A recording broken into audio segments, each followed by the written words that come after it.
Olá, boa tarde a todos. Sou Caterine Moura, médica sanitarista e CEO da Brale. Sejam todos muito bem-vindos ao primeiro painel do nosso 8º Congresso Todos Juntos contra o Câncer.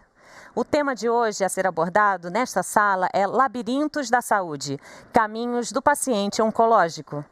Conduzir e acompanhar a jornada de tratamento dos pacientes oncológicos deve ser prioridade dos serviços de saúde. A navegação de pacientes pode ajudar em todas as etapas do tratamento. Pode auxiliar na continuidade dos cuidados, como, por exemplo, na checagem de resultados de exames, antecipação de consultas. Enfim, é um assunto muito importante. A dificuldade de acesso aos medicamentos e a falta de vagas de hospitais especializados são algumas das complicações enfrentadas pelos pacientes oncológicos. Para falarmos um pouco mais a respeito dessa temática, eu chamo agora as nossas convidadas, começando pela Daniele Castelo Branco. Daniele é gestora da Associação Nossa Casa, de Fortaleza, Ceará. Muito boa tarde, Daniele, prazer. A fala é sua, fique à vontade. Olá, boa tarde a todos. Obrigada, Caterine. Eu quero iniciar agradecendo, pelo convite. É um prazer imenso poder estar aqui participando do 8º Congresso TJCC. E a mim me foi pedido que eu abordasse o tema Advocacy e Navegação de Pacientes. E aí, para falar um pouco sobre esse tema, eu vou apresentar para vocês o Programa de Navegação de Pacientes como agente transformador no acesso ao tratamento de mulheres com câncer de mama na cidade de Fortaleza. E eu tenho como coautoras desse trabalho a Heloísa Damasceno, a Emanuele Mota e a Luciana Gugel. Então, eu não vou me deter muito sobre a navegação de pacientes, até porque a doutora Sandra Joia vai me preceder, e eu sei que ela vai abordar muito bem sobre esse tema. Mas, para contextualizar um pouco o assunto, eu trouxe uma definição do Harold Freeman, que foi o primeiro a desenvolver, que desenvolveu o primeiro trabalho, programa sobre navegação de pacientes. Ele fala que a navegação de pacientes é um processo em que um indivíduo chamado navegador de pacientes guia as pessoas com diagnóstico ou suspeita de alguma doença crônica, ajudando-as a navegar pelos serviços de saúde.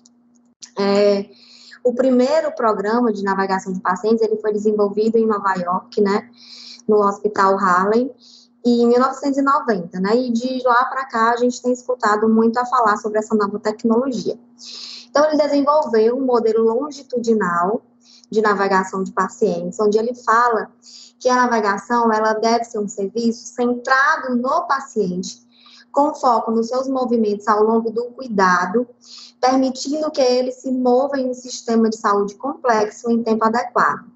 Então, a navegação, ela pode e deve estar presente em todos os passos da jornada, iniciando desde a atenção primária, lá na prevenção, passando pelo diagnóstico, pelo tratamento e pela sobrevida. Se a gente for parar para olhar para a jornada do paciente, a gente consegue ver esse importante papel do navegador em cada uma dessas etapas.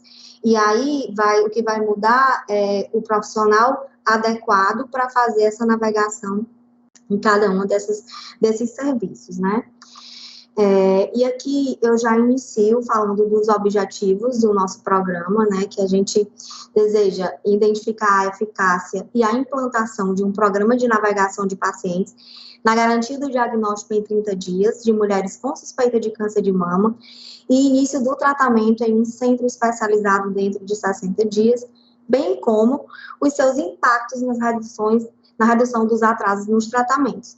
Também queremos avaliar a eficácia do fluxo de trabalho do navegador em um ambulatório de mastologia no Ceará e apresentar os resultados positivos da navegação de pacientes para os gestores e decisores políticos do nosso estado, né? O programa de navegação da Associação Nossa Casa, ele foi implantado no ambulatório de mastologia do CRIO, que fica em Fortaleza. A gente teve como investimento social a Roche, né? E contamos com a consultoria da doutora Sandra Joia. Isso foi uma parte fundamental para o nosso programa e muito importante, porque ela aceitou o nosso convite, veio, nos capacitou sobre a navegação de pacientes e, a partir daí, a gente construiu o nosso programa, se baseando no protocolo do Global Cancer Institute, onde a gente pôde fazer algumas adaptações para a nossa realidade. Então, eu estou trazendo dados, né, de agosto de 2020 a agosto de 2021, exatamente um ano de programa. Nós contamos como apoiador do CRIO, o Global Cancer Institute e a Américas Amigas, e a nossa navegação realizada foi uma navegação intra-hospitalar, que ela também pode ser chamada de navegação diagnóstica, né? Feita por 2 navegadoras de pacientes, que são assistentes sociais com vasta experiência em oncologia, que é a Heloísa e a Luciana, essas que estão aqui na foto, comigo e com a doutora Sandra.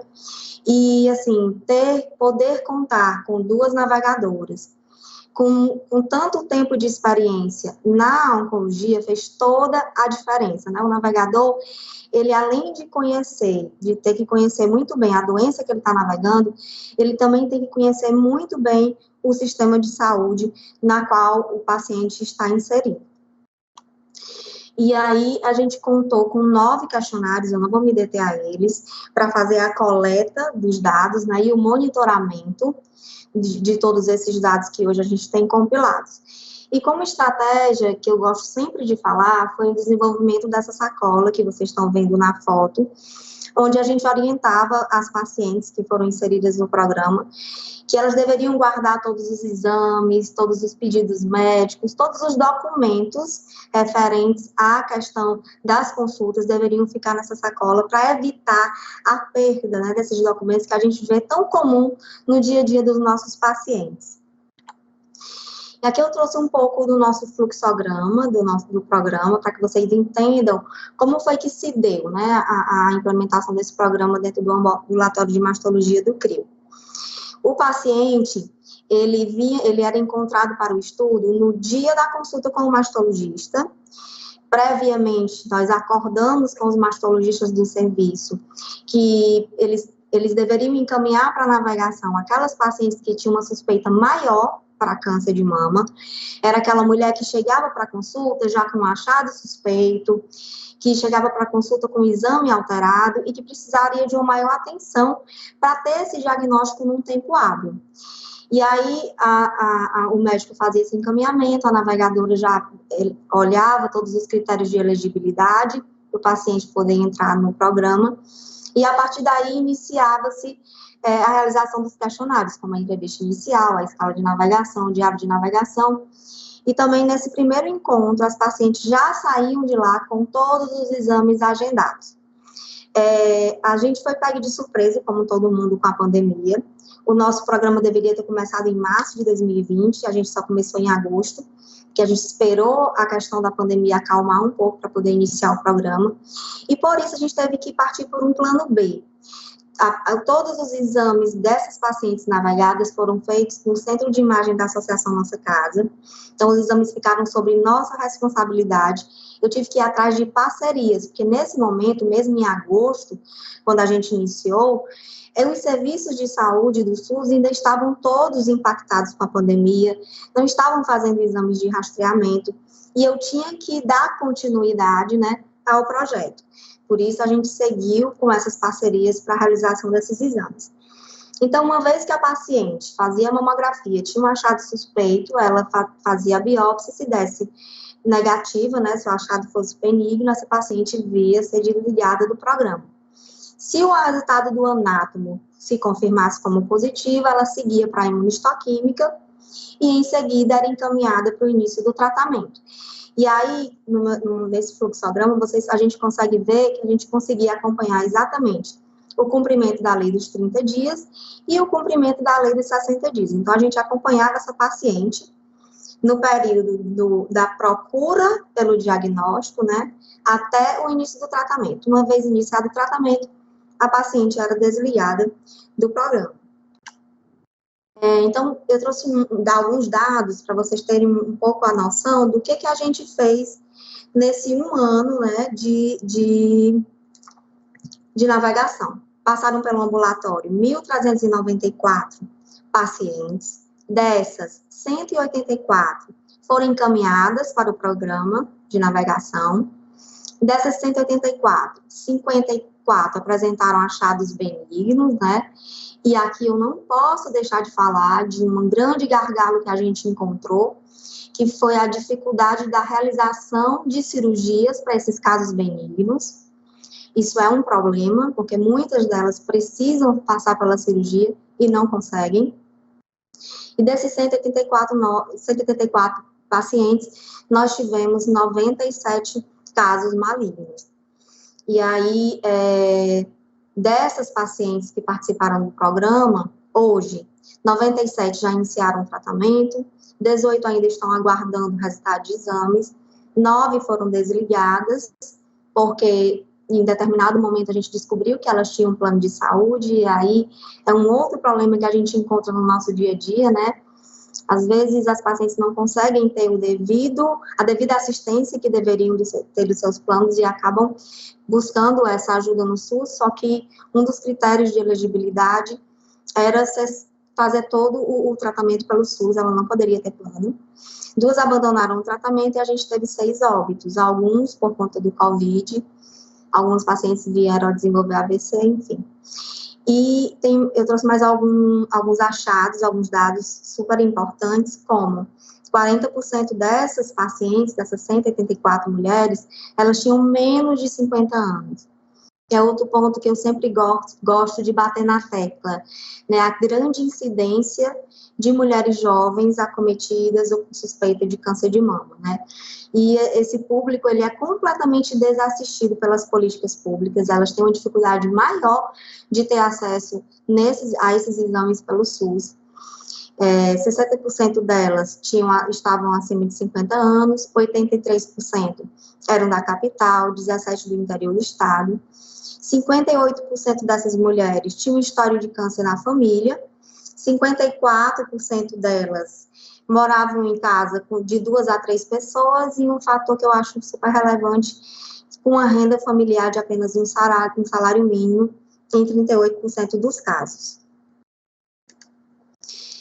Aqui eu trouxe algumas características clínicas dessas pacientes que foram diagnosticadas com câncer. O estadiamento clínico ao diagnóstico, 67% dos casos avançado. O tipo histológico, né, mais incidente, em 84% dos casos, foi o carcinoma ductal invasivo. Como perfil biológico, a gente teve, em 58,5% luminal, em 20,6% HER2 positivo, em 14,9% triplo negativo, e o painel de imunistoquímica estava presente em todas as pacientes, elas tiveram a oportunidade de fazer.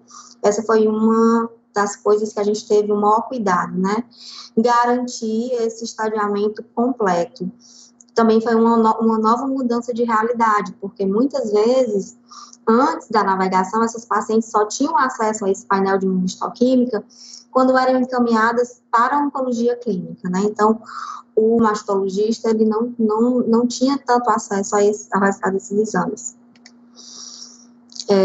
Como primeiro tratamento, né, a gente teve a quimioterapia em 56% dos casos, seguido de cirurgia em 30% dos casos e hormonioterapia em 12% dos casos.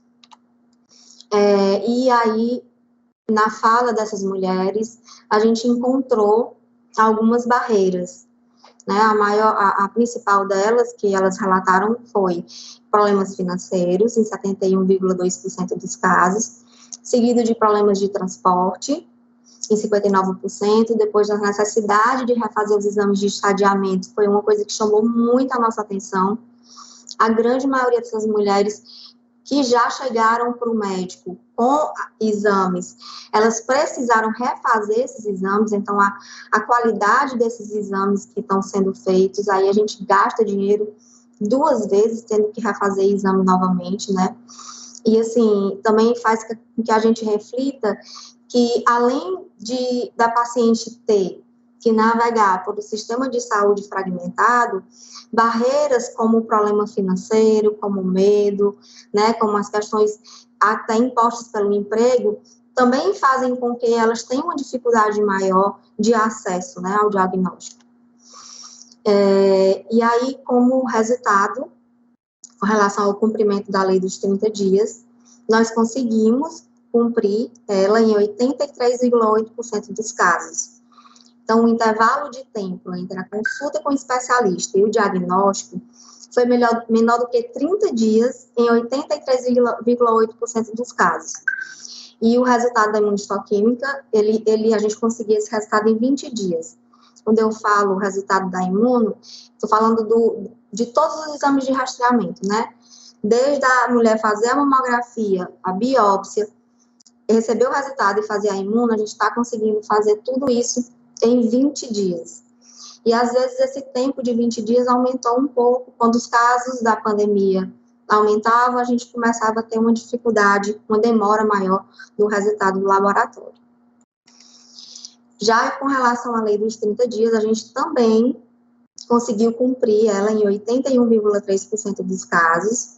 Esse intervalo de tempo entre o diagnóstico e o início do tratamento foi menor do que 30 dias, em 43,8% dos casos, e em 40% dos casos, levou de 31 a 60 dias. É o que eu sempre falo. Uma vez a gente tendo o diagnóstico em mão, aqui em Fortaleza, a gente consegue iniciar o tratamento antes dos 60 dias. Não sei se quando esse gargalo deixar de ser o diagnóstico, se a gente vai conseguir ter tanto sucesso no cumprimento da lei dos 60, né? Como eu já falei anteriormente, a maioria teve como primeiro tratamento a quimioterapia, e um ponto que eu acho que dá um outro trabalho é a importante a gente avaliar se esse dado do início do primeiro tratamento tem relação com a dificuldade de realização das cirurgias decorrentes da pandemia, né? A gente sabe que as cirurgias ficaram represadas, que alguns tratamentos precisaram ser feitos de outra forma para que essa paciente não ficasse completamente desassistida, né, que a pandemia acabou nos impactando de todas as formas e acabou deixando mais complicado o que já era difícil, porque ter acesso a esses exames de estadiamento já era um grande gargalo. E depois da pandemia, a situação se complicou ainda mais. E como conclusão, né, o programa de navegação de pacientes, ele criou um fluxo dentro do serviço, possibilitando agilizar o diagnóstico e diminuir as barreiras, a fim de que as pacientes tenham acesso ao estadiamento completo e tratamento em tempo hábil. Com a realização dos exames diagnósticos, a gente conseguiu dar uma celeridade maior, elas voltavam mais cedo para o médico para mostrar os exames. E aí, por conta dessa demanda que aumentou, a gente conseguiu também aumentar esse ambulatório de mastologia, né? Passando de 5 turnos para 7 turnos.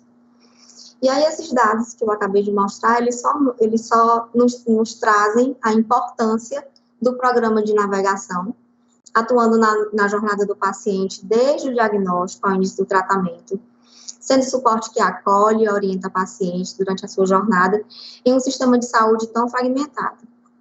E eu não posso deixar de falar que esse resultado só foi possível em decorrência da parceria filantrópico-privada, né, que aqui eu contei com a ajuda da Américas Amigas e do CRIO, do Centro Regional Integrado de Oncologia, para a realização dos exames diagnósticos, né, assim, a gente conseguiu ter esse resultado, porque o grande gargalo, a grande dificuldade, que é a realização desses exames, ficou sob a nossa responsabilidade. Então, a gente conseguiu fazer isso em tempo recorde. E aí eu deixo mais uma vez o meu agradecimento a esses 2 grandes parceiros da nossa casa, que foram fundamentais para a execução desse projeto.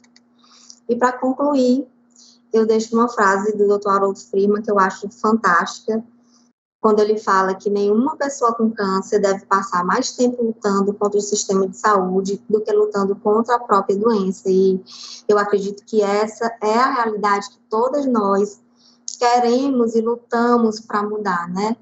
E como reflexão, todos esses dados, assim, eu trouxe só um pequeno recorte, até porque o tempo é muito curto, mas a ideia é fazer todo um compilado. A gente vai publicar um trabalho e nós vamos sentar com a Secretaria de Saúde do Estado e do município para debater sobre os dados que a gente encontrou e traçar soluções para melhorar esse acesso ao diagnóstico e ao tratamento no nosso estado. Eu agradeço mais uma vez o convite e fico à disposição para maiores esclarecimentos. Muito obrigada. Obrigada, Daniele Castelo Branco. Obrigada por compartilhar a sua experiência prática na implementação do programa de navegação do paciente. Foi excelente. Antes de chamar a nossa próxima palestrante, eu tenho um recado para você que está nos assistindo agora. Participem, enviem as suas dúvidas, perguntas, colaborem com o chat através da nossa plataforma. Ao final, as nossas palestrantes vão responder as principais perguntas e você pode ter a sua dúvida esclarecida. Aqui conosco no estúdio, eu quero chamar a nossa próxima convidada, a doutora Sandra Gioia. Sandra é coordenadora do Programa de Navegação de Pacientes com Câncer de Mama da Secretaria de Estado de Saúde do Rio de Janeiro. Sandra, obrigada por aceitar o nosso convite. Por favor, a palavra é sua.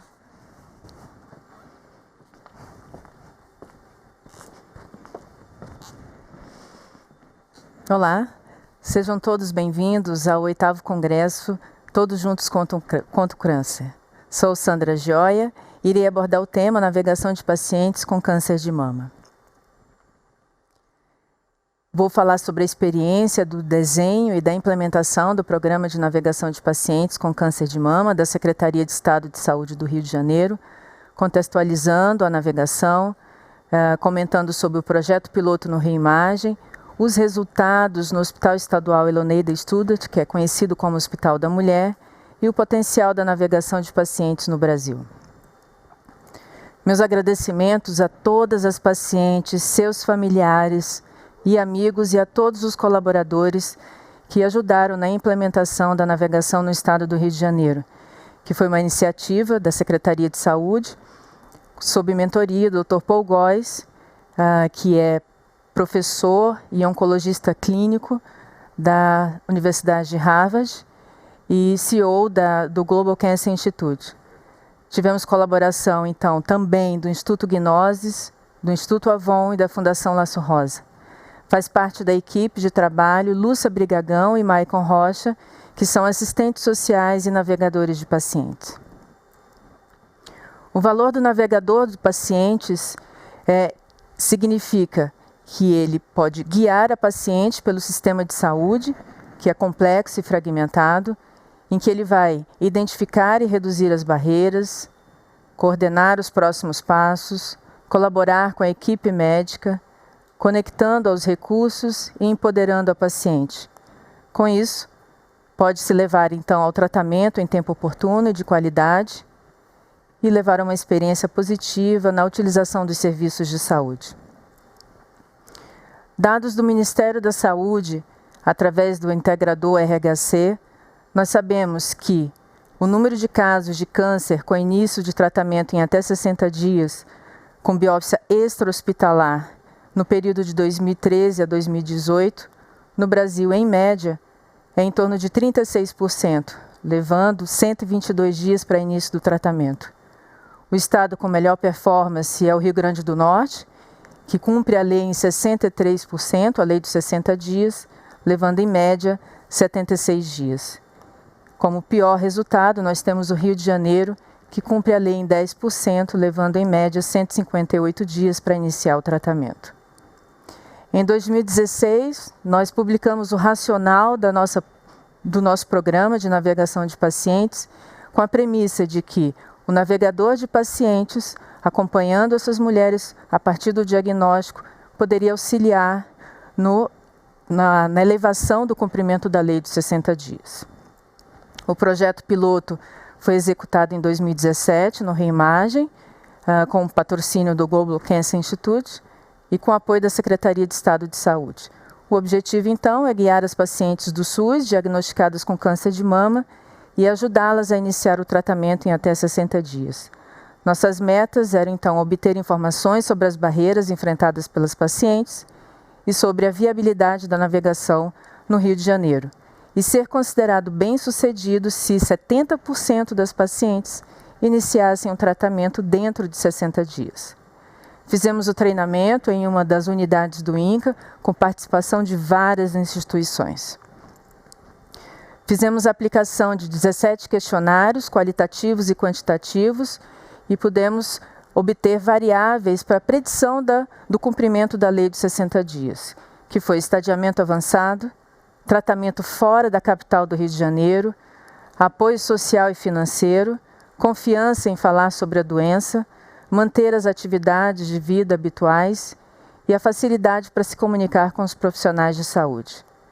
Conseguimos, com a introdução do navegador, elevar o cumprimento da lei dos 60 dias para 52%, com uma média para iniciar o tratamento de 79 dias. Com esses resultados, foram considerados positivos pela Secretaria Estadual de Saúde. Esse programa foi levado em 2019 para o Hospital Estadual Leonardo Studart, em que lá a gente treinou um assistente social para ser o navegador e fizemos as melhorias dos processos de trabalho. E nesse processo nós identificamos as principais barreiras, que foram medo e pensamentos fatalistas em 93%, seguidos de dificuldade de comunicação com a equipe médica, cuidado de saúde descoordenado, fila na triagem do centro de tratamento e necessidade de refazer exames. O que as 1.600 pacientes que foram apoiadas pelo navegador disseram sobre o nosso processo de trabalho? Que a sua capacidade de lidar com a situação melhorou, se mantiveram mais ativas social e fisicamente, tiveram uma perspectiva melhor sobre a doença, conseguiram se comunicar mais com seus familiares e amigos e com os profissionais de saúde, tiveram maior sensação de normalidade, estiveram mais conscientes de si mesmas e de suas necessidades e se sentiram menos isoladas. Nas barreiras ao acesso aos cuidados de saúde, como que efetivamente o navegador trabalhou? Em relação às barreiras do sistema de saúde, ele ajudou na coordenação de consultas para serviços de tratamento, na inserção na regulação e a primeira vez no centro de referência, assegurou-se de que exames necessários para o início do tratamento estavam à disposição. Para as barreiras emocionais, ajudou a preencher os documentos, explicou o sistema de saúde, educou as pacientes sobre o diagnóstico e procedimentos médicos e mostrou a importância de comparecer às consultas e fazer os exames. Para as barreiras culturais, explicou sobre o diagnóstico e tratamento e orientou a paciente de que ela não está sozinha neste processo e comunicou as necessidades individuais de cada paciente à equipe médica. Para as barreiras emocionais, forneceu mais detalhes sobre o tratamento, direcionou para grupos de apoio ou para apoio psicológico individual, apresentou escuta ativa, entendendo as necessidades da paciente e empoderou a paciente. Com isso, em 2019, nós tivemos a taxa de cumprimento da lei em 27% e em 2020 nós conseguimos a elevação para 85%, levando em 2020 a uma média de início para tratamento de 38 dias.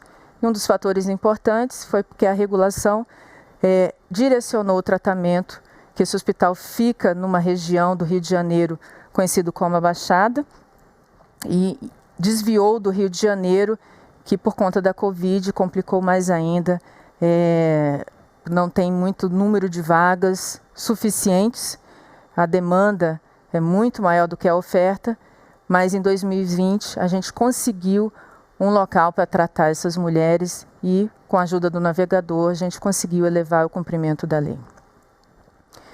Mostrando então que o programa de navegação de pacientes com câncer de mama no Rio de Janeiro, através de intervenções simples e direcionadas para atuar nas barreiras enfrentadas pelas pacientes com câncer de mama, podem melhorar os tempos para início do tratamento. Como próximos passos, precisamos integrar a navegação nos serviços de saúde, como política pública, ampliar a atuação do navegador ao longo do cuidado contínuo, desde a prevenção até cuidados paliativos, e mostrar o valor da navegação com análise de custo-efetividade.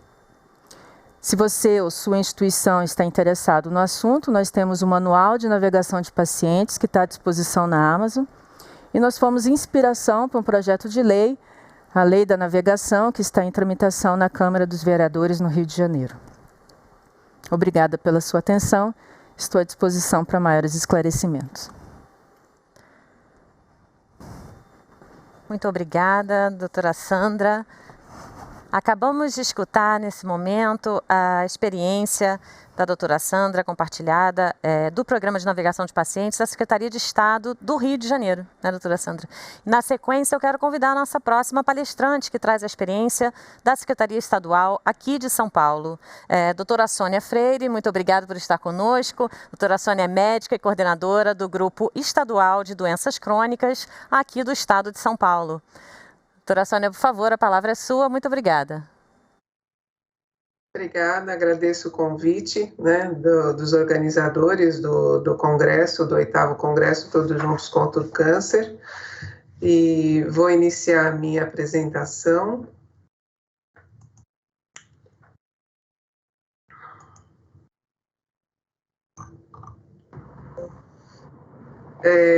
O tema que me foi colocado foi como elaborar uma rede de cuidados para ajudar os pacientes a acessarem os serviços de saúde, né?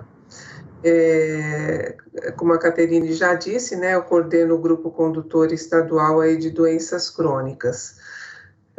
Quando a gente fala no estado de São Paulo, a gente pensa, né, num estado grande, robusto, com uma população grande, e com bastante serviços de saúde, porém, ele tem uma divisão, né, própria de regiões aí de saúde. O estado conta com 63 regiões de saúde e uma divisão administrativa, que a gente chama de departamentos regionais de saúde, e uma divisão assistencial denominada de redes regionais de atenção à saúde. O que a gente observa no nosso estado é que, dependendo da região em que a gente se encontra, o acesso é maior ou melhor, ou mais rápido, falando aí da rede oncológica, do que em outras regiões. Então, essa distribuição dos serviços, apesar de ser um estado grande e robusto, ela não é igualitária. O que a gente tem em termos de serviços, aí, de prestação de serviços hoje no estado de São Paulo? Lembrando que a gente está falando, né, dos serviços aí que atendem o SUS, né? Então, no estado de São Paulo hoje, a gente tem 82 prestadores oncológicos habilitados, né? Essa habilitação ela é diferenciada, né, em algumas tipologias aí. A gente chama de CACONs, que são os centros mais robustos, onde, né, eles são responsáveis pelo atendimento de todos os tipos de câncer, que nós temos 15 hoje no estado de São Paulo. Os UNACONs, que eles atendem, né, pelo menos os 4 tipos mais prevalentes de câncer, em que nós temos 59 hoje no estado de São Paulo. E os hospitais que realizam somente habilitados para cirurgia oncológica, que nós temos 8 no estado de São Paulo. Então, isso é um pouco o desenho da nossa rede de alta complexidade em oncologia, que atende o paciente no SUS no estado de São Paulo, né? Quando a gente vai olhar para essa distribuição, a gente pode observar que essa distribuição ela não é igual no estado, né? Então, quando a gente fala aqui da região metropolitana de São Paulo, que é o DRS1, ele engloba 6 RAS, né? A RAS de 1 a 6. O próprio município de São Paulo é uma RAS, né? E é um município com uma população grande, né? A maior aí do país, onde a gente tem 18 serviços oncológicos. Porém, dentro dessa região metropolitana, eu tenho regiões que não tem nenhum, né? Como Franco da Rocha, como Rota dos Bandeirantes, e tenho regiões no interior, né? Por exemplo, em Ribeirão Preto, em Taubaté, em que eu tenho uma concentração maior aí de serviços. Então, esses 82 serviços, né, não são distribuídos de forma uniforme, né, no estado. O que a gente tem de instrumentos para se organizar uma rede oncológica pensando em ampliação de acesso, né? Então, nós temos as normativas do Ministério, né, que é a portaria lá 1399, que dá os critérios e parâmetros para habilitação dos estabelecimentos de saúde. Essa portaria ela veio bem na véspera aí do início da pandemia, né? E a gente não conseguiu, talvez, implementar de forma adequada, muito por conta da pandemia, né? O Estado de São Paulo, né, através do Grupo Condutor, colocou no site, né, nesse site eletrônico aqui apontado, o plano de atenção oncológica do Estado. Isso foi inserido somente em dezembro aí de 2020, tá? Nós estamos numa fase atual exatamente de readequação dos planos regionais, dessas 17 regiões, né? Sendo previsto essa readequação desses planos regionais até 30/11. O que a gente chama de readequação? É fazer o olhar para o território, olhando para a linha de cuidado, né, e vendo de que forma a gente pode reorganizar o nosso acesso, né, ao paciente oncológico. Então, a gente está exatamente nesse momento fazendo essas readequações, tá? O Estado de São Paulo, via o Grupo Condutor, publicou um protocolo, né, que está sendo extremamente útil, que a gente chamou de Protocolo de Alta Suspensão em Oncologia, né, e que traz dados aí para assistência da suspeita diagnóstica, de qual é o exame necessário frente à suspeita e qual é o encaminhamento que eu dou para esse paciente. Então, nós estamos divulgando e repassando esse protocolo para que as regiões possam usar isso como um subsídio para rever essa reorganização da rede regional. Falando no plano estadual de oncologia, né, ele tem uma estruturação, né, bem clara aí e voltada para a linha de cuidado, que é a atenção primária, secundária, terciária e regulação, né? Lembrando da importância, né, da prevenção e da promoção que começa lá na atenção primária, nas unidades básicas de saúde, né, da própria vacina do HPV, dos fatores de risco e dos programas que a gente tem hoje, como atividade física, combate ao alcoolismo, tabagismo, alimentação saudável. Atenção secundária, quando a gente fala do diagnóstico, né? O diagnóstico eu acho que é um nó crítico para o Brasil inteiro, né? Eu acho que em nenhum lugar a gente tem oferta diagnóstica suficiente para poder cumprir a nossa lei aí dos 30 dias, né? E a atenção terciária, que é o tratamento propriamente dito, né? A cirurgia, a radioterapia, a quimioterapia e a regulação.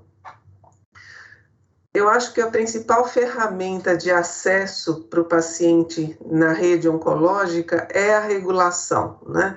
Então, assim, se você não tiver uma rede extremamente vinculada com a regulação e fortalecida através da regulação, a gente dificulta o acesso, né? Então, o acesso hoje em dia não pode ser mais o acesso do paciente buscando, né, na porta do prestador.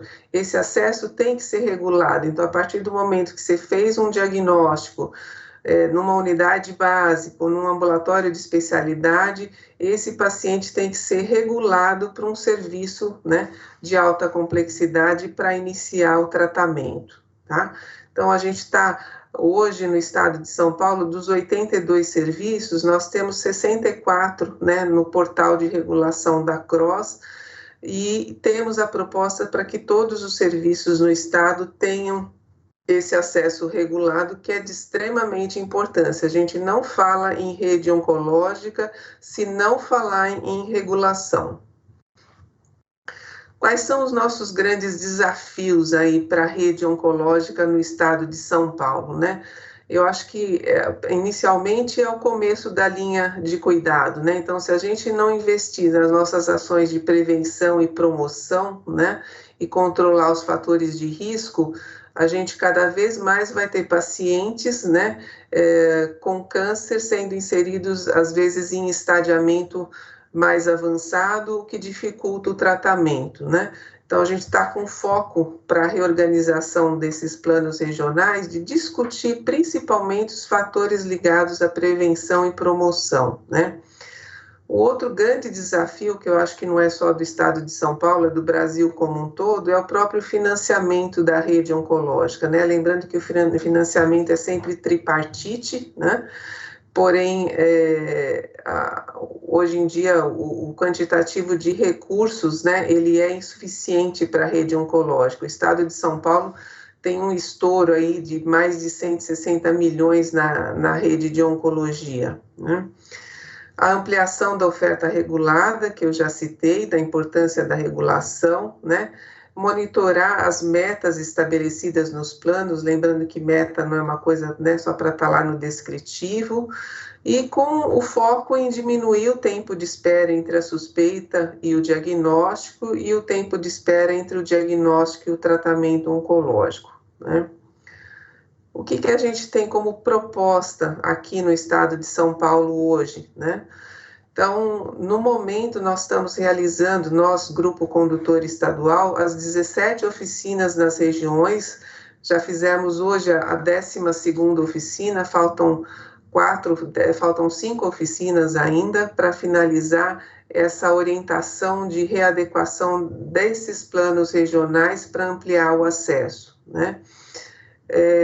Esse protocolo de acesso regionalizado, né, lembrando que a gente, quando fala em regulação, a gente tem que pensar nas regiões de saúde e de que forma esse acesso deve ser em cada região, né? Eu não posso colocar, por exemplo, que o paciente só vai acessar o CACOM com o diagnóstico, né? Lembrando que os serviços de alta complexidade também são responsáveis pelo diagnóstico, né? A gente tem encaminhado, né, diversas solicitações ao Ministério da Saúde, pedindo ampliação de financiamento da rede oncológica. O Estado tem um programa, né, que a gente chama de Corujão da Saúde, aí que entrou agora em vigor, né, no final do ano, né, frente ao arrefecimento da pandemia de Covid, que é exatamente para diminuir a quantidade de pacientes que estão em fila de espera para realizar o exame diagnóstico, né? Foram colocados também as carretas de mamografia, custeio para equipamentos de radioterapia e tentar ampliar os serviços, né? Por exemplo, a região de Campinas é uma região extremamente populosa, tem um déficit de serviço oncológico, então a gente está ampliando 3 serviços agora na região. Então, são algumas das propostas para quê? Para tentar readequar, reorganizar a nossa rede e, com isso, ampliar o acesso, diminuindo o tempo de espera do paciente. Era isso o que eu queria colocar, né? Estou à disposição também, estou deixando aqui meu telefone e meu e-mail de contato, tá certo? Muito obrigada. Muito obrigada, doutora Sônia Freire, por estar conosco e compartilhar essas informações sobre a rede de oncologia de São Paulo. Antes de chamarmos a nossa próxima convidada, eu gostaria de dar um recadinho para vocês que estão conosco. Se puderem, comentem sobre o nosso evento, usando a hashtag Movimento TJCC nas redes sociais. Também, se tiverem oportunidade, não percam nos intervalos dos nossos painéis a visita à área de patrocinadores, TJCC Social e dos desafios. Navegue na plataforma, faça networking, colabore e concorra a prêmios. Para dar seguimento ao nosso painel, que hoje aborda o tema Labirintos da Saúde e Caminhos do Paciente Oncológico, gostaria de convidar para se juntar conosco a doutora Paula Torres, presidente do Instituto Roda da Vida, médica oncohematologista. Muito boa tarde, doutora Paula. Por favor. Boa tarde. A palavra é sua, é um prazer recebê-la aqui conosco. Adiante. Boa tarde a todos. É uma alegria muito grande falar novamente para o 8º Congresso do Movimento Todos Juntos contra o Câncer. Sempre eu tenho uma felicidade enorme de estar com todos vocês aqui. E o meu tema é dificuldades e êxitos em ajudar os pacientes oncológicos no tratamento, né, oncológico, em busca da sua saúde. Então, é interessante a gente refletir sobre o tema, dificuldades e êxitos em ajudar o paciente oncológico. E quando eu estava pensando sobre como eu iria abordar o tema, eu fiquei pensando naquela metáfora que diz que você pode enxergar o copo com metade de água e você dizer, esse copo está metade vazio, ou dizer que o copo está metade cheio. Então, é tudo uma questão de visão. Como é que a gente olha para isso, né? Como a gente utiliza a nossa imaginação, como a gente utiliza nosso otimismo e a nossa resiliência para olhar para esse tema. Então, o que eu tenho a abordar é dizer que eu pratico a oncohematologia há 32 anos, no serviço público no Brasil. E o que eu posso dizer é que nós temos tido muitos êxitos nesses labirintos desde então. Então, nós começamos um sistema que não era o Sistema Único de Saúde, era muito incipiente. Eu comecei a trabalhar numa Santa Casa de Misericórdia, com dificuldade muito grande de ter acesso aos tratamentos ou a qualquer tipo de medicamento que fosse mais avançado ou mais sofisticado.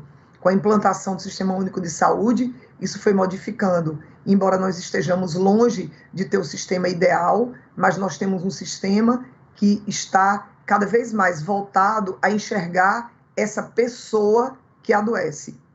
Então, o importante nisso é nós observarmos que nós estamos acompanhando uma pessoa. Nós temos que tirar a doença do foco e colocar a pessoa no foco. Então, que atendimento nós podemos prestar a essa pessoa? E quando a gente pensa na pessoa que está com câncer, nós temos que pensar em nós mesmos, porque de acordo com estatísticas e com estudos da Organização Mundial de Saúde, o panorama que a gente tem para 2029, 2030 é que cada vez mais o câncer vai ser a maior causa mortes da humanidade, vai suplantar as doenças cardiovasculares. Então, a gente tem que pensar numa realidade que está muito próxima de nós mesmos. Eu acredito que não há ninguém que esteja vendo esse congresso que não tenha tido alguém, um familiar, um amigo, uma pessoa próxima acometido de câncer. Então, a minha preocupação, quando eu penso no paciente oncológico, no que a gente pode oferecer atualmente, eu penso numa coisa muito pontual, que eu queria tocar, é a atenção que o paciente recebe quando ele chega na atenção primária. Nós temos que investir na educação de toda a equipe multidisciplinar que atende o paciente na atenção primária. Capacitar essa equipe para reconhecer sinais precoces de câncer. Mas mais do que isso, capacitar essa equipe para entender qual é o caminho do paciente e o que é que pode ser facilitado para o paciente ter acesso cada vez mais precocemente ao seu tratamento. Então, o que é que eu observo? Eu observo que até o paciente, desde que surgem os primeiros sintomas, até o paciente chegar a mim, que sou especialista no tratamento hematológico, esses pacientes, muitas vezes, poderiam já chegar com exames diagnósticos muito mais adiantados do que eles chegam. Eles passam até chegar a mim por vários profissionais de saúde que muitas vezes não entendem os meandros e o que é necessário para um bom diagnóstico hematológico, oncológico, para esse paciente. Muitas vezes o profissional da atenção básica, quando recebe um paciente, não sabe para quem realmente encaminhar o paciente. Vou dar um exemplo claro. Por exemplo, Um paciente chega no médico na atenção primária com uma linfonodomegalia, com caroço no pescoço, na axila. Uma linfonodomegalia que pode ser uma doença hematológica, um linfoma. Então, ele chega na atenção básica. Chegando na atenção básica, o médico vai reconhecer sinais de benignidade e malignidade naquele linfonodo. Se o médico encaminha esse paciente direto para o serviço de hematologia, o hematologista vai ter que encaminhar esse paciente para um cirurgião, para o cirurgião fazer uma biópsia, para que naquela biópsia o paciente tenha o diagnóstico e aí ele pode poder ser tratado, porque o Sistema Único de Saúde exige que o paciente tenha a biópsia confirmada e aí a gente precisa da imunistoquímica, que é uma segunda etapa da biópsia para identificar o tumor, para depois o paciente ter acesso ao especialista, que vai pedir o estadiamento, que é onde o tumor está localizado, para iniciar o tratamento. Então, olha o caminho que esse paciente precisa percorrer. Então, muitas vezes, o médico da atenção básica não sabe como se conduzir com o paciente oncológico.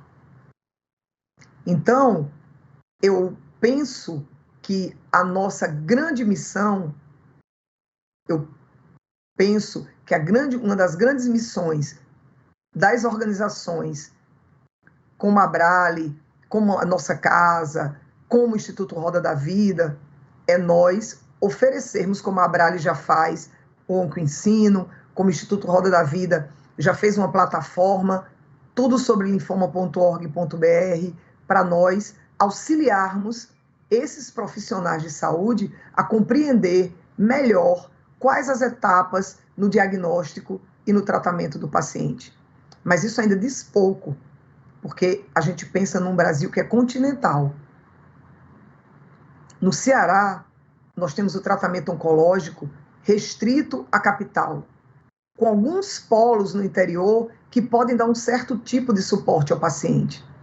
No entanto, quando a gente olha para esse paciente que está lá no interior, ele chega no profissional de saúde e tem uma dificuldade enorme de conseguir chegar ao diagnóstico na capital. Para que profissional ele vai ser encaminhado? Para que profissional ele vai ser direcionado e que pode ajudar ele a ter o que nós efetivamente precisamos, um diagnóstico precoce, para que a gente consiga cada vez mais colocar esse paciente dentro de um patamar de cura, que ele tenha chance de cura daquelas neoplasias que são curáveis.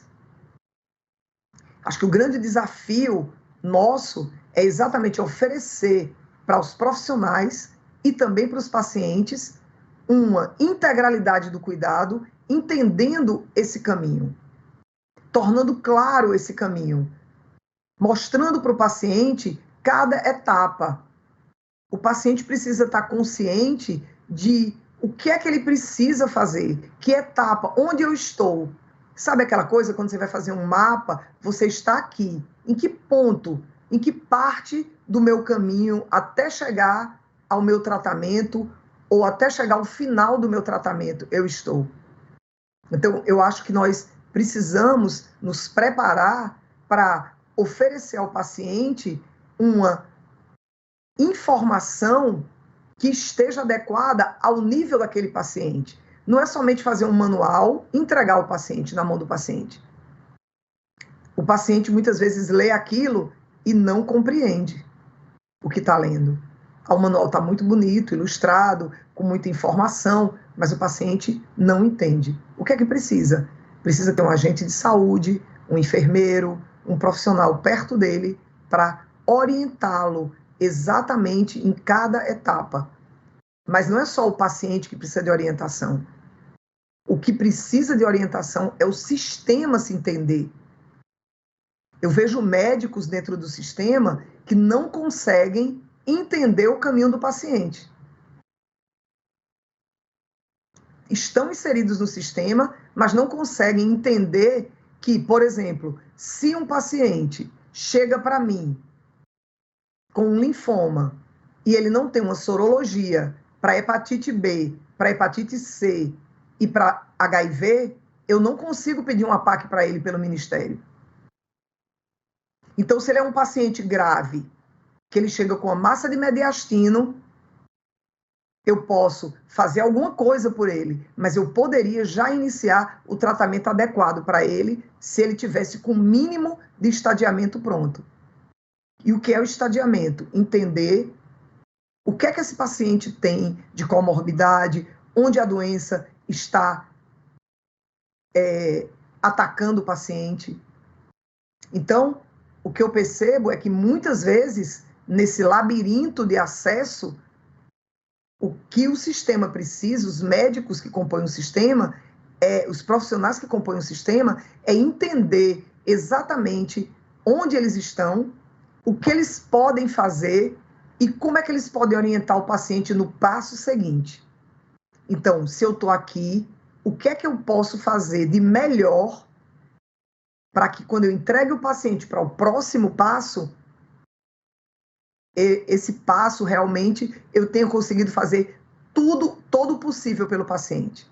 É como se você estivesse numa corrida de revezamento que tem o bastão, onde a vitória da equipe depende de cada um que está com o bastão na mão naquele momento. Então, quem é o bastão? É o cuidado do paciente. A integralidade é o cuidado do paciente.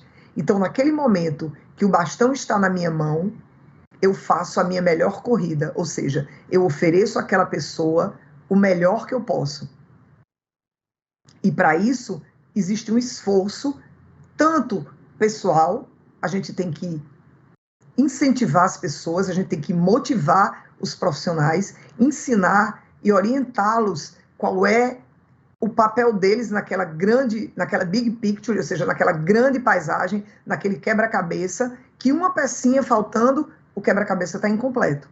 Então, cada um é uma peça desse quebra-cabeça, cujo desenho final é o atendimento integral ao paciente.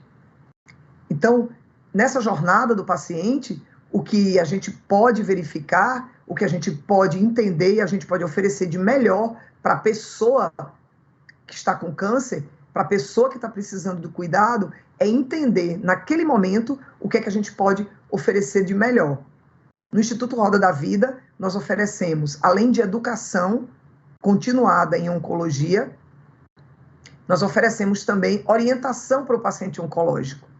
Então, nós oferecemos cursos de capacitação para agentes de saúde, para enfermeiros, para fisioterapeutas, para terapeutas ocupacionais, para farmacêuticos, para médicos do PSF, mas também nós oferecemos orientação para os pacientes, para eles entenderem qual é a minha doença e o que é que eu preciso, qual é o meu passo a passo, o que é que eu preciso saber, como eu preciso caminhar dentro do sistema para que eu tenha acesso. Então, eu acredito que nesse labirinto, cada passo é importante. E o que a gente precisa refletir como pacientes, como profissionais de saúde, como médicos, é como eu posso, na hora que a bola está comigo, dar o meu melhor passe. Como é que eu entrego essa bola para o meu companheiro, para ele fazer o gol? Como é que eu vou dar o passe? Então, isso é uma coisa muito importante, porque isso é um time, nós somos um time.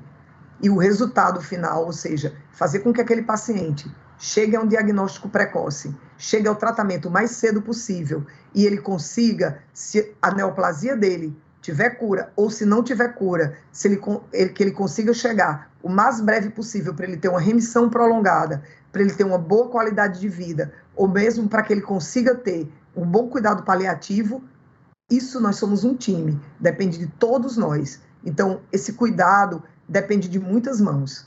Eu convido vocês a entrarem no YouTube e procurarem uma websérie que eu gravei junto com o Drauzio Varela, aqui no Ceará, chamada Sertão de Dentro.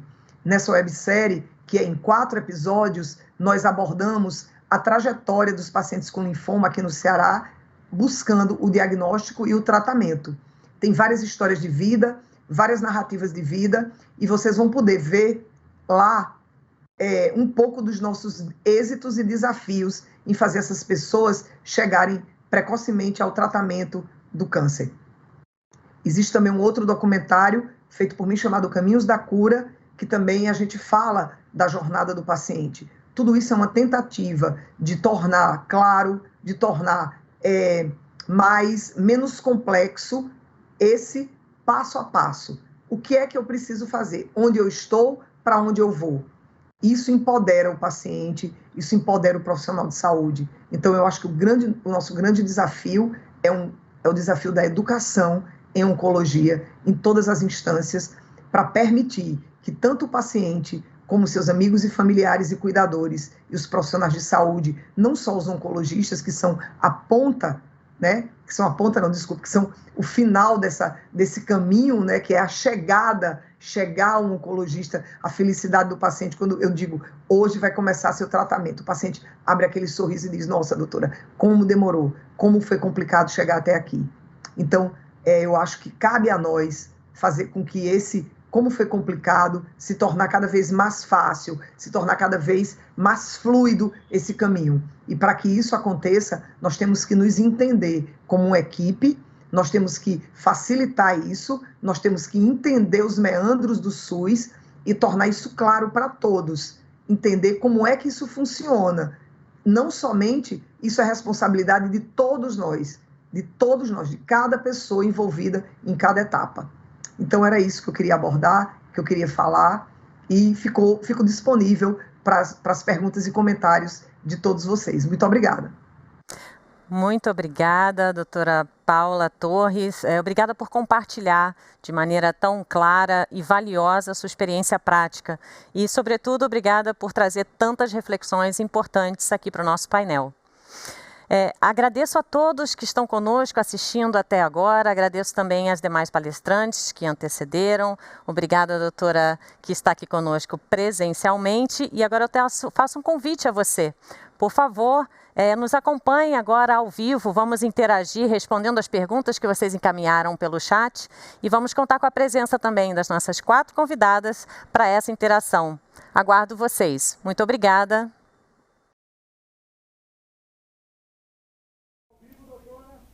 Olá, muito boa noite. Olá de novo, né? Agora ao vivo, muito boa noite. Obrigada a você que permaneceu até agora para participar do bate-papo com as nossas palestrantes.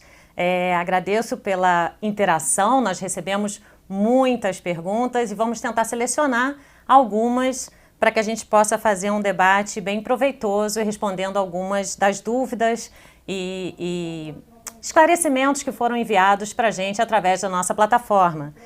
Hoje, ao vivo conosco, nós temos 3 das nossas 4 participantes no painel Labirintos da Saúde, Caminhos do Paciente Oncológico. Muito boa noite. Quero saludar aqui a Daniele Castelo Branco, a doutora Sandra Gioia e a doutora Sânia Freire. Vocês me escutam? Olá?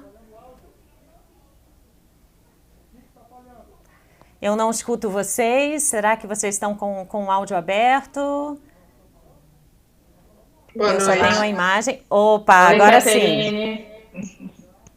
Muito boa noite, obrigada por estarem conosco. Temos uma tarefa aqui um pouco difícil. Recebemos muitas perguntas, algumas convergindo para algumas temáticas, eu acho que talvez de maior interesse da nossa audiência. E eu vou iniciar, então, com uma pergunta que foi direcionada a uma palestrante específica, e depois eu trago uma pergunta que a gente possa fazer uma rodada e escutar a opinião, a colaboração de cada uma de vocês. Tudo bem assim? Então vamos lá. A primeira pergunta foi encaminhada por Fabiano de Faveri. O Fabiano encaminha a pergunta do Centro de Oncologia do Hospital do Círculo de Caxias do Sul, Rio Grande do Sul. Essa pergunta vai para você, doutora Sandra. O Fabiano pergunta: quais os principais passos para implantar um programa de navegação de pacientes no setor privado, né, no âmbito de uma operadora de plano de saúde que tem serviços próprios de oncologia? Olá, é uma excelente pergunta. Não importa se a implementação está prevista para o SUS, em que eu e a Daniele comentamos, mas isso pode ser feito também na saúde suplementar. O que vai levar em conta é em que momento dessa linha de cuidado ele quer implementar. Então, um planejamento da navegação de pacientes deve levar em consideração isso. Então, se ele está pensando em atuar, mesmo que na saúde suplementar, que é uma tendência atual em focar em atenção primária, né, levar prevenção, educação e saúde, tem que se fazer o treinamento desse gestor do cuidado, do navegador de pacientes, para que exerça essas funções nesse âmbito que seria, então, de atenção primária. Se é num polo diagnóstico, da mesma forma. Se ele está dentro de um hospital e aí a navegação é intra-hospitalar, o foco principal vai ser adesão ao tratamento, né, condução dos efeitos colaterais da quimioterapia, segmento do paciente, cuidados paliativos. Basicamente, fazer o treinamento, então, desse gestor do cuidado, ele elencar os desfechos, então, que ele quer medir, então, ter os questionários específicos, e uma das vantagens de se implementar a navegação e ter o navegador para o acompanhamento é dados do mundo real, em tempo real, em que ele vai identificar as barreiras e agir rapidamente. Ele vai poder garantir a utilização dos serviços que ele já tem. Por exemplo, a gente trabalhando em rede, a doutora Sônia falou muito nisso, a gente, por exemplo, se utilizar dessa regulação para conhecer a rede, às vezes os serviços não são utilizados porque a gente não os conhece. Então, atuando em saúde suplementar é da mesma forma, e que esses serviços sejam utilizados da melhor forma para o paciente. Não é ficar agendando em lugares em que ele não vai conseguir se locomover da forma mais adequada, em tempo oportuno. E propor, então, redesenhos desses serviços de saúde, então diminuindo burocracias e aumentando aí o preparo das equipes de saúde para o enfrentamento da doença que vai ser a número 1. A gente vem falando aqui desde o início desse congresso. Obrigada, Sandra. Não sei se Daniele ou a doutora Sônia querem complementar muito rapidamente ou se seguimos para a próxima pergunta. Fiquem à vontade. Ainda temos uns minutinhos. Querem adicionar? Não? Então vamos lá. A próxima pergunta ela é bastante interessante. Ela foi a campeã em temática. Nós recebemos acho que mais de 10 ou 12 questões, dúvidas com relação ao perfil de profissional para a realização da navegação de pacientes. Então eu aproveito a pergunta da Vanessa, do Hospital Amaral Carvalho. Não sei de que cidade que é, mas Vanessa manda uma pergunta: por que escolheram assistente social para serem navegadores? Qual o perfil profissional de um navegador de pacientes? E aí eu complemento: apenas enfermeiros podem ser navegadores de pacientes? Qual a opinião de vocês três, nossas palestrantes, que tanto contribuíram aqui no nosso painel? Por favor, Daniele, se você quiser começar, fica à vontade. Boa noite a todos. Aqui na Associação Nossa Casa, a gente escolheu a assistente social, 2 assistentes sociais, porque nós implementamos uma navegação diagnóstica. Então, para o local onde a navegação foi implementada, o profissional mais adequado seria o assistente social.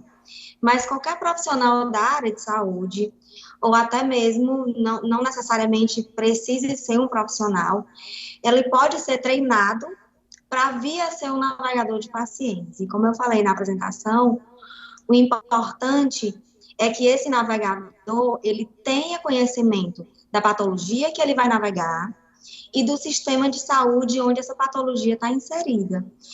Acontece que a gente vê muito na literatura, né, muita coisa escrita sobre a enfermagem, fazendo a navegação. A gente encontra ainda pouca coisa com relação ao serviço social, mas nos Estados Unidos a gente já vê a navegação feita por pares, que ela é chamada de peer navigator, onde um paciente navega um outro paciente. Então, desde que esse profissional seja treinado e entenda, né, sobre todas essas questões da navegação, porque ela tem que ter um começo e um fim, a gente tem que ter objetivos muito claros para a gente poder alcançar no final. Então, o importante é que esse profissional tenha um conhecimento da tecnologia para poder exercê-la da melhor forma. Perfeito. Doutora Sônia, doutora Sandra, fiquem à vontade. Eu só ia comentar que, na verdade, o Hospital Amaral de Carvalho, ele é um grande serviço exclusivo de oncologia que fica no interior do estado de São Paulo, no município de Jaú, né? E que eu, particularmente, trabalhando na secretaria, né, desconheço a utilização, né, desses navegadores aqui no estado, mas eu fiquei extremamente interessada, né? Eu percebi que isso é uma parceria público-privada, e acho que aqui no estado de São Paulo, frente à falta de ferramentas aí oficiais que a gente tem para acompanhar esse tempo de tratamento, né, e de diagnóstico, eu fiquei muito interessada e quero ver se a gente consegue no estado de São Paulo também desenvolver alguma ferramenta nesse sentido. Muito bom, obrigada por Sim. complementar a informação. Doutora Sandra, por favor. A Daniele já respondeu muito bem. E, doutora Sônia, realmente é uma tecnologia leve, muito simples de ser implementada, é custo-efetiva e eu acredito que vai ter muitas vantagens, principalmente no SUS. Vários hospitais particulares já utilizam e utilizam muito o enfermeiro navegador por conta já da praticidade. Eu imagino que o enfermeiro navegador é como se fosse um enfermeiro de protocolo de estudos.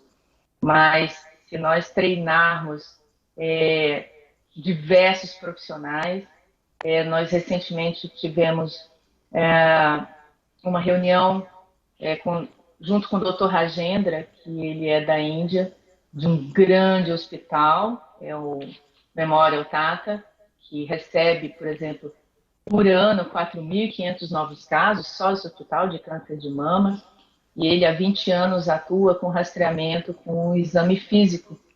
E um dos sucessos para que ele diminuísse a mortalidade em 30% nos últimos 20 anos, sem aumentar o número de mamógrafos, foi a introdução do navegador de pacientes.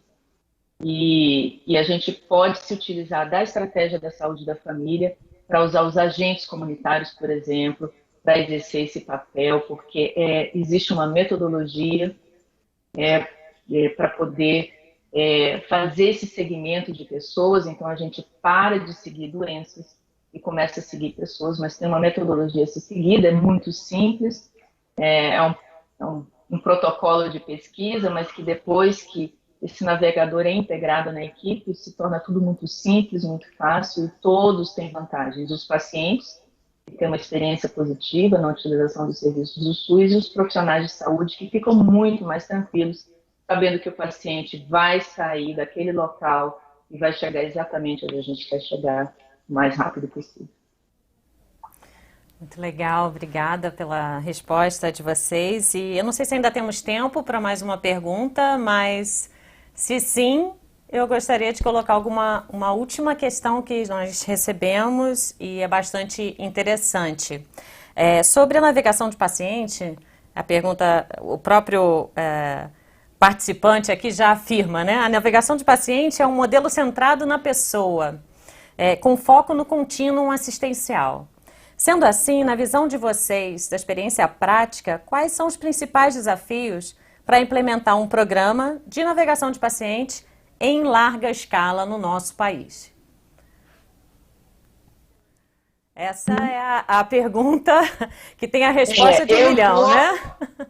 Sim, existem duas questões muito importantes. Então, se eu quero ter navegação de pacientes, um navegador, então eu tenho que ter a escola de navegadores para ensinar. Né? Então, por exemplo, a experiência do Dr. Rajendra na Índia, isso já é muito falado em país desenvolvido, isso a gente tem poucas publicações ainda na América Latina, leste europeu e Ásia, mas quem vem publicando acaba publicando só o projeto piloto, que tem muito rigor científico, mas realmente na vida real, em que as coisas realmente acontecem, as verdadeiras barreiras, né, são identificadas e elas têm que ser resolvidas, a gente precisa da escola, e esse foi o grande segredo que o Dr. Rajendra nos compartilhou. Então lá eles têm um treinamento no próprio Memorial Tata, em que pode ser qualquer profissional, pode ser um leigo, né? Por exemplo, o ex-paciente que não tem, mas tem um treinamento formal, em que sai com título, sai com certificado, e normalmente leva-se um ano, porque o navegador tem que entender, como a Daniele falou, sobre o que ele está navegando. Então, se é câncer de mama, tem que entender sobre câncer de mama, se é próstata, etc. Qualquer doença crônica, eu posso implementar a navegação. E ele tem que entender da metodologia da navegação. E quando vai se trabalhar com grandes populações, eu tenho que ter uma plataforma digital. E aí, trabalhando, por exemplo, com o SUS, eu acredito que a gente possa se utilizar de ferramentas, agregando, então, regulação, o próprio eSUS, que fica, então, um grande guarda-chuva, e que aí a navegação pode se apropriar, então, dessas ferramentas tecnológicas, porque é muito fácil um navegador acompanhar 300, 500 pacientes por ano, mas acompanhar grandes populações, e aí o nosso foco para poder fazer diagnóstico precoce é na atenção primária. Precisa-se muito dessa plataforma digital, e esse é um grande passo que a gente precisa, é um desafio que precisa ser enfrentado, mas o Ministério da Saúde já está de olho nisso, e provavelmente nos próximos anos isso vai ser implementado, essa plataforma digital de navegação de pacientes. Legal, muito bom saber disso, né? Boas notícias. Daniele, doutora Sônia, querem complementar essa mesma questão? Não, a doutora Sandra já colocou muito bem, acho que a resposta dela atendeu, né, a pergunta.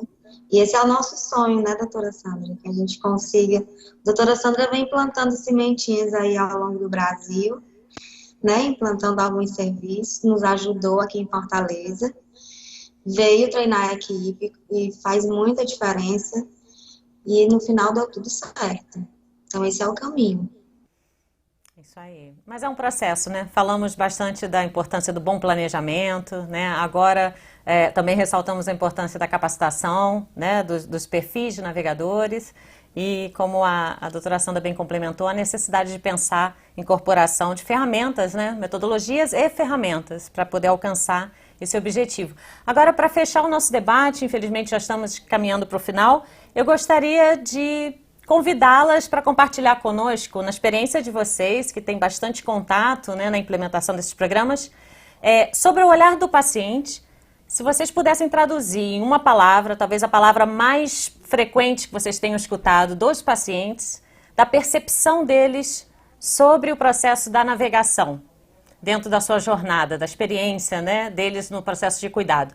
Qual seria essa palavra? Na visão do paciente, na experiência de vocês, o que eles falariam em uma palavra sobre a experiência de passar pela navegação?